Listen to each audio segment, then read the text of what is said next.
It's the most advanced stealth fighter ever developed, capable of defeating any radar ever invented, and it can kill 10 American F-22 Raptors with just one missile, at least if you listen to the Russian Ministry of Defense. But why is an aircraft the Russians claim is more advanced than the American F-22 and F-35 conspicuously absent over the skies of Ukraine, exactly where it's needed the most by Russian forces?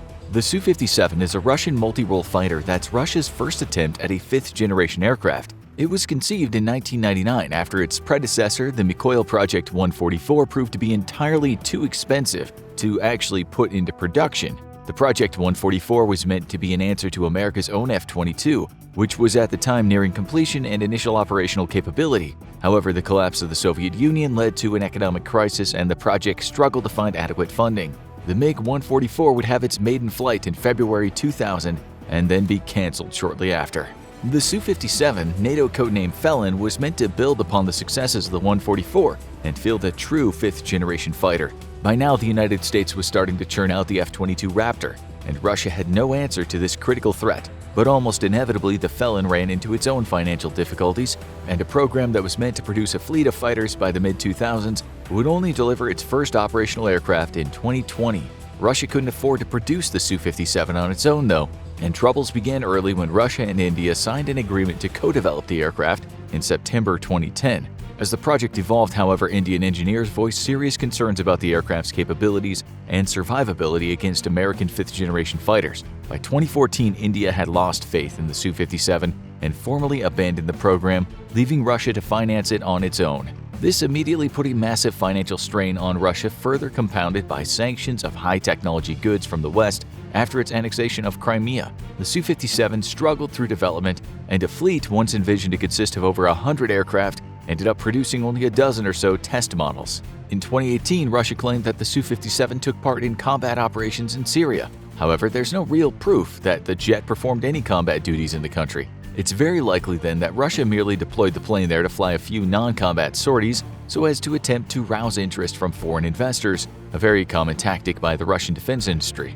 With a poorly diversified economy under pressure from sanctions, Russia relies heavily on foreign buyers to fund its weapons development programs. Despite no verifiable proof of the plane's combat record, Russia claims that it partook in combat operations both in Syria and now in Ukraine, where Russian Defense Minister Sergei Shoigu claimed that Su-57s took part in operations to neutralize Ukrainian air defenses, eliminating multiple Ukrainian surface-to-air missile batteries. Since we've all learned that Russia literally never lies ever, this is an impressive feat for an airplane that's technically still in development. What's more impressive about this claim, however, is the fact that the Su-57 is not even believed by Western observers to be a true stealth aircraft, merely one with stealth characteristics. Observers point to difficulties by the Russians in joining panels of the body together tightly enough to reduce radar return, as well as its glaringly non-stealthy engines. The body of the aircraft is also significantly less stealthy than American counterparts, giving off far larger radar returns from the sides and rear.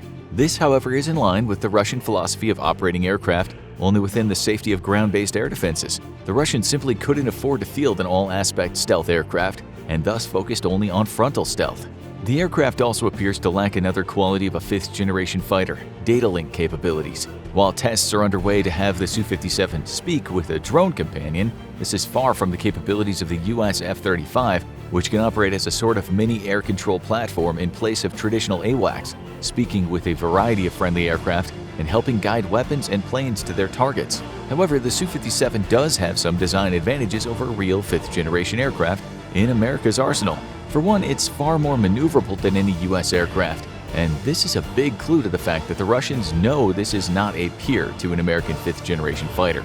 That's because the super maneuverability is not a design feature of a traditional fifth-gen aircraft, which are designed to operate as assassins, not knife fighters. F-35s and F-22s are built to engage enemy targets from beyond visual range with advanced AIM-120D missiles that have ranges in excess of 90 miles. Not only is this missile range outside the range of most other enemy missiles, but the stealth characteristics of an F-22 or F-35 means that an enemy being fired on won't even be able to detect the stealth fighter until it's much, much closer, estimated at about 3 dozen or so miles. With limited internal payloads of 6 to 8 missiles, stealth aircraft should never be involved in a dogfight. Thus, super maneuverability is only desired if you have reason to believe your aircraft will be forced into dogfights. because it's not stealthy enough or has the targeting capabilities to engage in a long-range fight. So while the Su-57 is capable of some truly impressive acrobatic feats, this will be meaningless in over 90% of engagements against an adversary such as the US Air Force. Further giving clues to the fact that the Su-57 is not a true stealth aircraft are its cheek-mounted radars, which allow it to guide missiles to target at far more extreme angles than its American counterparts. This allows the Su-57 to turn further away from its target than an American plane and still maintain a good radar lock. But you only build this capability if you expect your aircraft to have to fight at close ranges where extreme maneuvers are required, or if you expect your aircraft to have to notch or defend against enemy missiles while guiding its own to the target. It's likely the Russian knew from the start the Felon would be detectable at far greater range than US aircraft and would need the ability to maneuver away from incoming missiles while maintaining a lock for its own. Despite this, the Russian Ministry of Defense claims the Su-57 is not just a match, but superior to the F-22 and F-35. If that's the case, then where is Russia's premier aircraft when its army needs it the most in the skies over Ukraine? First, if all claims about the Su-57 are true, Russia simply wouldn't be able to field them in large enough numbers to make much of a difference. Currently, there are only about a dozen or so Su-57s in operation, and most of these are test aircraft not meant for combat duty. This likely only leaves just over half a dozen that could carry weapons to target successfully. But there's no evidence outside of Russian claims that this has actually happened. The best the world can manage is a video of an aircraft with a similar shape to the Su-57 captured on video early in the war carrying out an air-to-ground attack. Most experts agree that if the Su-57 is truly engaged in combat with Ukraine, then it's not seeing frontline duty. Rather, the plane is likely only firing standoff attack munitions at long ranges from the safety of Russian airspace.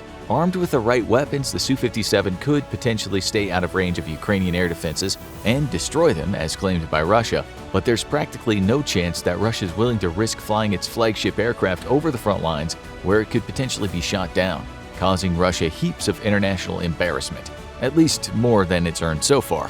This is doubly true when you consider that Russia also fears Western weapons employed by Ukraine, and knows for a fact that Western nations are feeding a steady diet of intelligence to Ukraine's armed forces. So why is the Su-57 not in operation over Ukraine? First, there's simply not enough of them to be worth employing. Russia has goals of just under 100 of the fighter by 2027, something that is completely unrealistic given extreme Western sanctions against the nation. If your military is having to strip washers and microwaves for microchips, you're not going to be fielding 100 stealth fighters in 5 years. Secondly, the plane was almost certainly not nearly as capable as Russia claims it to be. And the last thing Russia wants is the embarrassment of having one shot down by Ukraine.